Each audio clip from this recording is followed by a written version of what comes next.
At any given year, 1 in 4 Australians are going to be experiencing mental health challenges. Muslims are definitely not immune.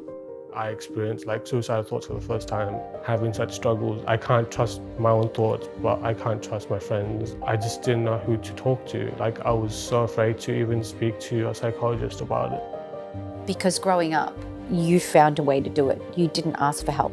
We want to be preventative before things feel overwhelming and we've lost that sense of hope. And you think life would be better if you were removed from it. It's a terrible way to live your life.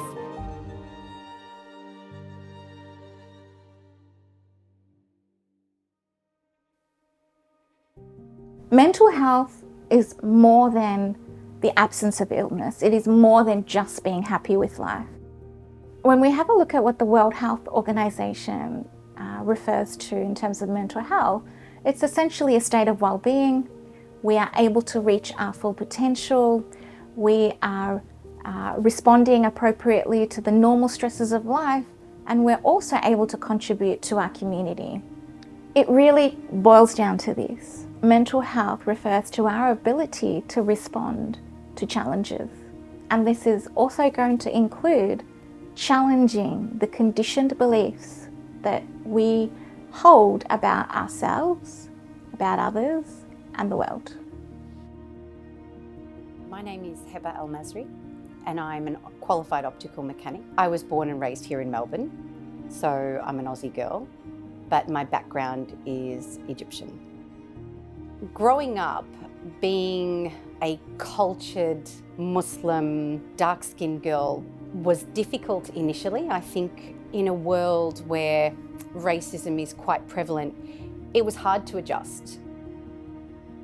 Essentially, when we come into the world, we are entirely dependent on our caregivers, our parents, to meet all of our emotional needs. As well-intended as parents sometimes are, not every single interaction we have with them is going to be meeting all of our emotional needs in that moment. When this becomes a repetitive experience, we end up creating stories, narratives about what this means. And when these narratives and stories that we tell ourselves to survive our childhood become repetitive, they form into beliefs. Some of these beliefs are going to support us and help us to reach our full potential, and others are going to lead us to feel stuck as an adult. I'm Anas, I'm 26, I'm South African, and I'm a youth worker and a mental health advocate. The very first time I had suicidal thoughts and was really confused on what was going on. Tried to speak to my friends at the time, but they pretty much just shut me down and thought I was just being overdramatic. I wouldn't say afraid was the word. I think it was more like, I just don't feel like it's worth sharing with them from what the comments I've got. I remember just having a panic attack in front of my house, and my grandma was in the car. Later then, my grandma told my mom, oh, I didn't know he had anxiety. But I remember my mom being so upset. They make those small comments, but they never ask me personally, how am I doing? Or when they do, it's like a forced how you doing. It's not like a genuine how you doing, if that makes sense. Throughout my life, mental health was not really discussed or understood. There was no time for being upset. You never cried about silly little things. We had a nickname for Mum, and that was Zena. She was like this princess warrior. She was strong and brave and quite often busy, and so we wouldn't bother her. By not bothering her means that we didn't really acknowledge how we were feeling. It's almost like crying or being upset or being even sad was considered a vulnerability that was wrong. With my mom, it's been good. My dad, I guess he finds his support in other ways. He wouldn't personally ask me, am I okay, or what's going on? He would find other ways to say that or bring it to the table. When I first started my struggles, I thought it was just me. He didn't understand what was going on, or he just didn't want to go there, until I spoke to one of my sisters about it, and then she was like, he's like that to all of us. It's not just to you. I think I'm slowly understanding that he does support me in other ways, or us as like siblings in other ways too.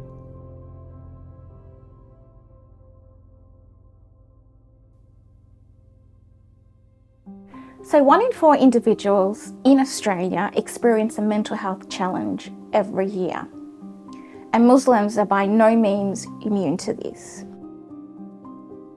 One of the biggest areas for me in my life that brings me so much joy and happiness is my work, is what I do. Because I love what I do, and I've done it for 20 odd years. The struggle for me really came when I was retrenched. Our department was going to be absorbed into another team just after coming out of lockdown. It wasn't until after that I really struggled, because I felt a sense of purpose around it. Anyone who knows who I am knows that I'm the glasses specialist. That's what I do, that's what I love. I felt like I'd lost a sense of my identity. At the time, you know, my husband and I spoke about how it was a good thing that I was retrenched. It gives me opportunity to work in the family business, the opportunity to be home a bit more and to be around the family. It should have been a positive moment, but it wasn't. I was going to work part-time, or started working part-time with my husband. It wasn't until I realised I can't do this job. I tried to verbalize it as much as I can that I wasn't happy and I was struggling helping work in the family business. There was a sense of unhappiness from him. At that point, I could tell that he took a backseat. After that, I pulled right back, because to feel like I was vulnerable and open in disclosing how I felt, and I didn't feel like a safety net was put underneath me. In fact, it was removed. I disconnected. And I think that for me was the biggest part, where I just started to spiral. The research shows us that individuals from a linguistically and culturally diverse background are underrepresented in terms of seeking mental health support. They often access support at points of crisis, and because they are presenting quite late, they're generally more unwell than the broader community and more likely to be in need of medication support because their symptoms are so much more severe. One of the core reasons why people struggle to reach out for mental health support is the stigma that comes with doing that. People are afraid of being labelled. Sometimes as crazy, sometimes as dangerous. People are afraid of bringing shame to their family or to themselves. It's an isolating experience sometimes when you're struggling and it feels like you're the only one who's there and that nobody understands what you're going through.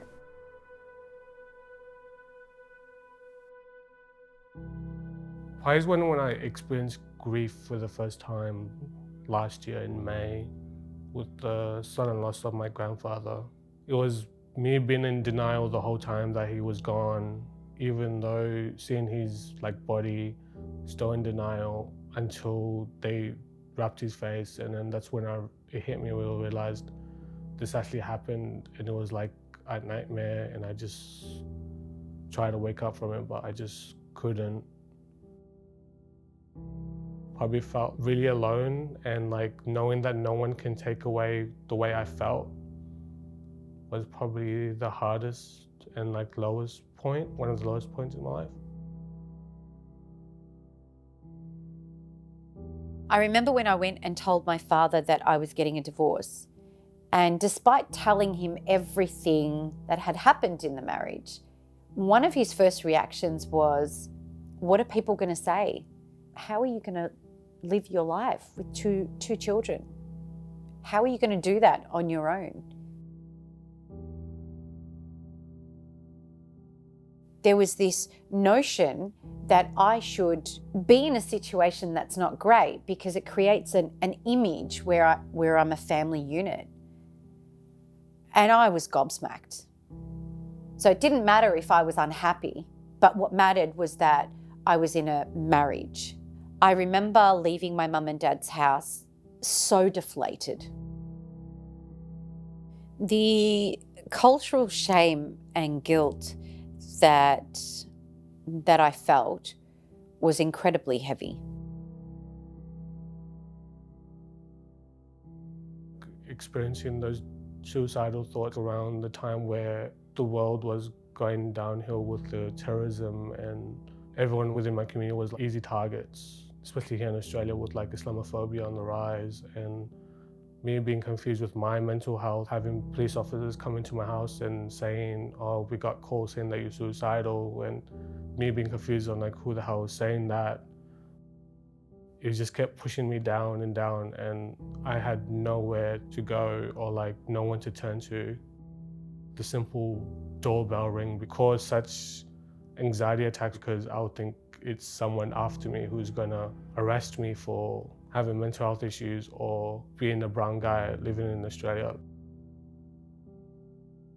Having such struggles, I can't trust my own thoughts. I just didn't know who to talk to. I was so afraid to even speak to a psychologist about it. It was a time where you just thought it was you against the whole world, and no one was able to pull me out of it.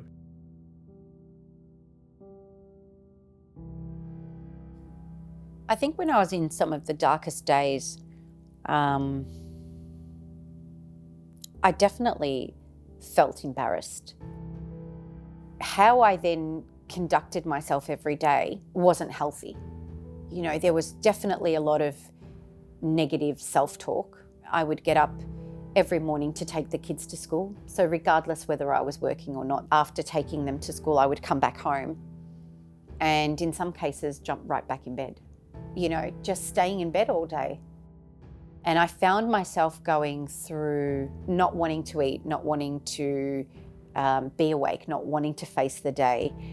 I kind of felt like I'd given up on existing because I just didn't care. I think all areas of my life started to completely decline. I know I lost an extreme amount of weight. I could feel it, but I didn't acknowledge it. Disconnecting from reality and from people, not wanting to see family and friends, from being such a social person to kind of disconnecting completely. So I knew there was quite a lot of things that were happening because I was consciously aware of what I was doing. And this is what I couldn't understand. If I'm consciously aware of what I'm doing and my behavior, how come I can't stop it? Because if I don't stop it soon, something bad's going to happen. It was destructive.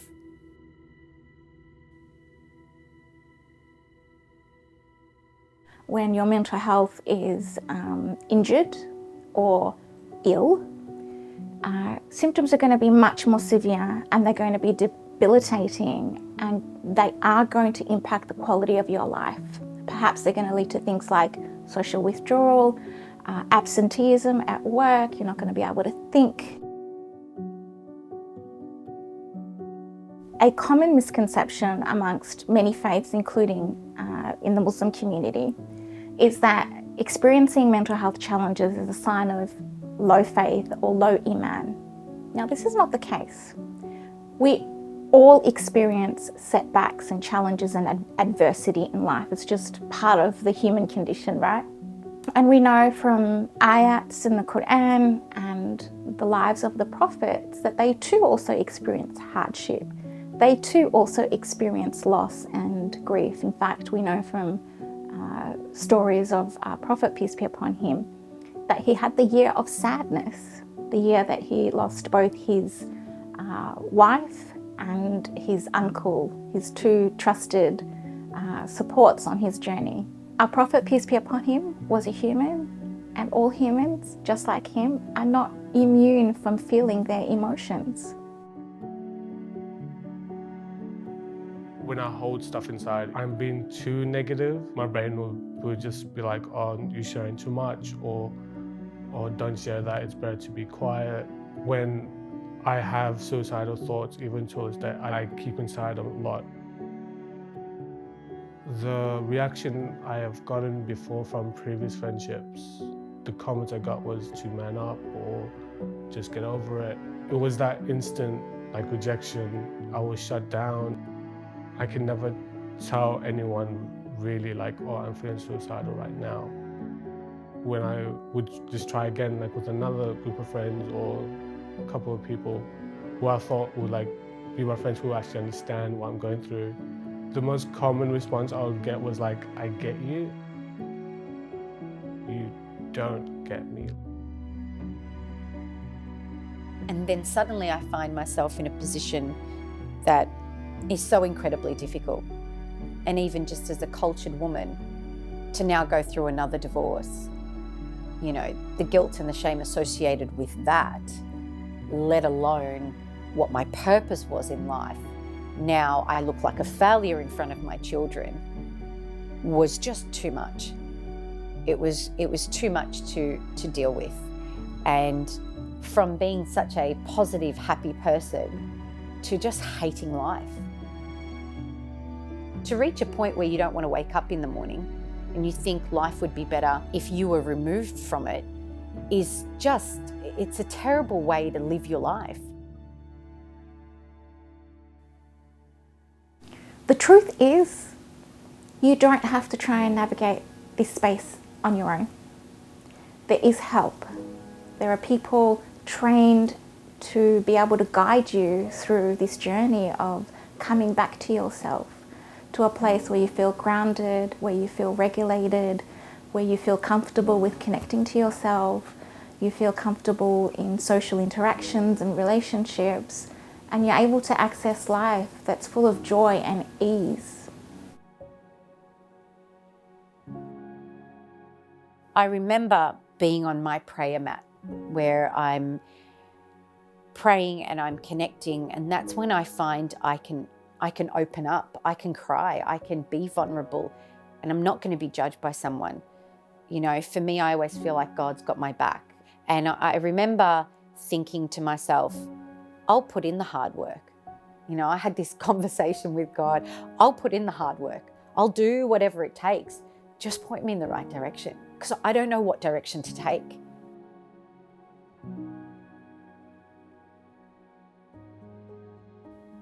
I don't know what happened, but something just clicked one morning, and I just went, I can't be living this life. This is bullshit. I can't live like that. I can't show my children that that's acceptable. And so that's what gave me the courage to really focus on, I've got to get well. I've got to get better. I've got to think better.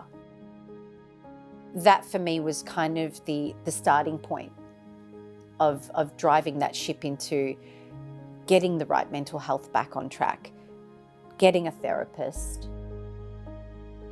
I think it was after I was starting to seek professional help with a psychologist back in 2019, and I happened to ask her, is there any way I can share my story? And she's like, oh, I might have something for you. And then within the next session, she's like, oh, I got news for you. There's actually this reference group you can join. And then from there, I've started to discover my passion for mental health and speaking up about my struggles for my community.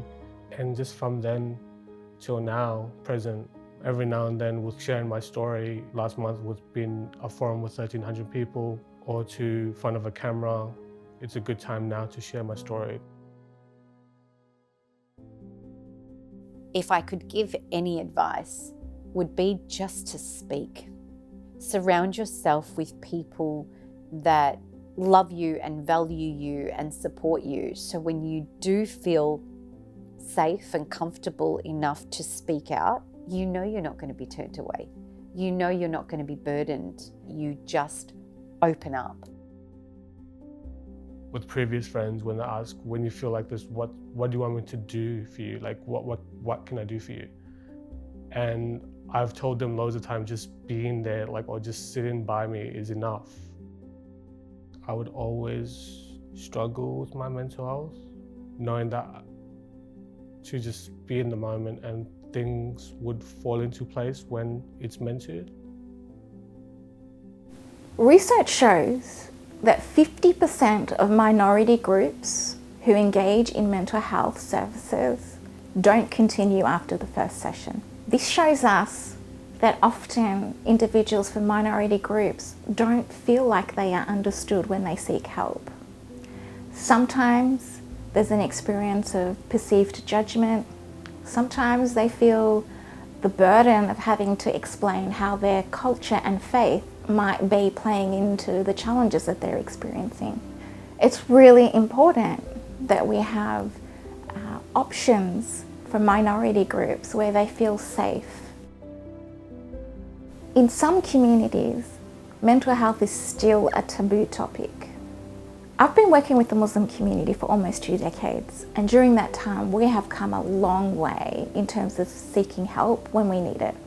By talking about mental health openly, it gives us an opportunity to fight against the stigma. It gives us an opportunity to reduce the shame associated with getting help. It helps us to dispel the myths around feeling unwell, and it also normalizes seeking support.